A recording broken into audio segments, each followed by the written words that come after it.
welcome to our new blog, Anita Gopalakundu. ഇന്ന് നമ്മളെല്ലാം ലാലേട്ടൻ്റെ സിനിമ കാണാൻ പോവാണ്. എമ്പുരാൻ എന്ന സിനിമയുടെ പേര്. നമ്മൾ ഇന്ന് ചെയ്യാൻ പോകുന്നതാണ് ബൈക്കിൽ കോട്ടയിൽ പോയി കാറിപ്പോവും.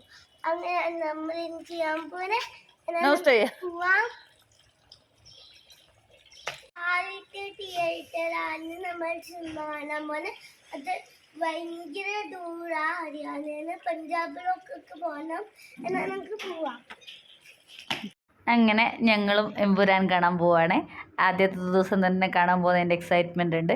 പക്ഷേ ഏറ്റവും ലാസ്റ്റത്തെ ഷോ കാണാൻ പോകാൻ ഞങ്ങൾക്ക് പറ്റിയുള്ളൂ. 9:45 ഷോ. അപ്പോൾ മൊഹാലിയിലത്തെ ബെസ്റ്റെക്സ് സ്ക്വയർ മാളിലത്തെ സിനിപോളിസിലാണ് ഞങ്ങൾ സിനിമ കാണാൻ പോകുന്നത്.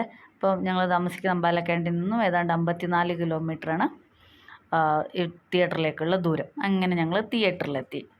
സിനിപോളിസിലെത്തിയിട്ടുണ്ട്. ഞങ്ങൾ എല്ലാവരും കൂടി 10 പേര്, ഹനിയടക്കം 10 പേരാണ്. ഞങ്ങളുടെ ഫ്രണ്ട്സും ചേർത്ത് 10 പേരാണ് സിനിമ കാണാൻ പോയത്. ഇവരൊക്കെ ഞങ്ങളുടെ കൂടെ വന്നിട്ടുള്ളവരാണ്. ഓരോരുത്തരായിട്ട് വരുന്നേ ഉള്ളൂ. അങ്ങനെ ഞങ്ങൾ സിനിപോളിസിലെത്തി. ഇനി സിനിമ കാണാൻ വേണ്ടിയിട്ട് അകത്തോട്ട് കയറുകയാണ്. അപ്പോൾ 9:40 ആയപ്പോൾ ഞങ്ങൾ എത്തി. 7 മണിക്കാണ് ഇറങ്ങിയത്. 9:40 ആയപ്പോൾ എക്സാക്റ്റ് കറക്റ്റ് ടൈമിൽ തന്നെ ഞങ്ങൾ തിയേറ്ററിലെത്തി. അങ്ങനെ ഞങ്ങളത് തിയേറ്ററിൽ കയറി സിനിമ തുടങ്ങാൻ പോവാണ്. അപ്പോൾ 9:45 ഷോ ആയിട്ട് പോലും ഓൾമോസ്റ്റ് എല്ലാ സീറ്റും ഫുള്ളായിരുന്നു. അപ്പോൾ എന്തായാലും നമുക്കിനി സിനിമ കാണാം. ബാക്കി വിശേഷങ്ങളൊക്കെ ഇനി നമുക്ക് സിനിമ കഴിഞ്ഞിട്ട് പറയാം. അപ്പോൾ ഞങ്ങളിനി സിനിമ കാണട്ടെ.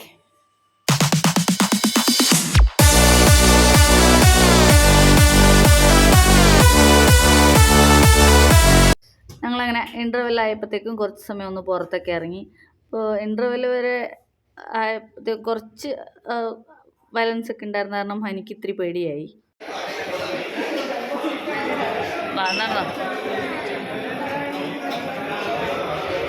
അങ്ങനെ 9:45 തുടങ്ങിയ സിനിമ 1 മണിയായപ്പോഴത്തേക്കും കഴിഞ്ഞു. ഞങ്ങളെല്ലാവരും സിനിമ കഴിഞ്ഞ് പുറത്തിറങ്ങി. ഞങ്ങൾക്ക് ഇഷ്ടമായിരുന്നു. പക്ഷേ കുട്ടികളുമായിട്ട് കാണാൻ പോകുന്നത് അത്ര നല്ലതല്ലാന്ന് തോന്നുന്നുണ്ട്. കാരണം കുറച്ച് വയലൻസ് കൂടുതലുള്ള കാരണം. അങ്ങനെ ഞങ്ങൾ സിനിമയൊക്കെ കഴിഞ്ഞ് തിരിച്ച് ഒരു 2 മണിയൊക്കെ ആയപ്പോഴത്തേക്കും തിരിച്ച് അമ്പാലക്കാണ്ടിലെത്തി. ഇങ്ങനെ ഞങ്ങളുടെ വീട്ടിലോട്ട് പോയിക്കൊണ്ടിരിക്കുകയാണ്. ഇത്രയേ ഉള്ളൂ ഞങ്ങൾ എമ്പുരാൻ കാണാൻ പോയ വിശേഷം. നിങ്ങളൊക്കെ കണ്ടിട്ട് എങ്ങനെയുണ്ടായിരുന്നു എന്നുള്ളത് കമൻറ്റ് ചെയ്യണേ. അപ്പോൾ വേറെ കൂടുതൽ വിശേഷങ്ങളായിട്ട് നമുക്ക് അടുത്ത വീഡിയോയിൽ കാണാം. Thank you for watching.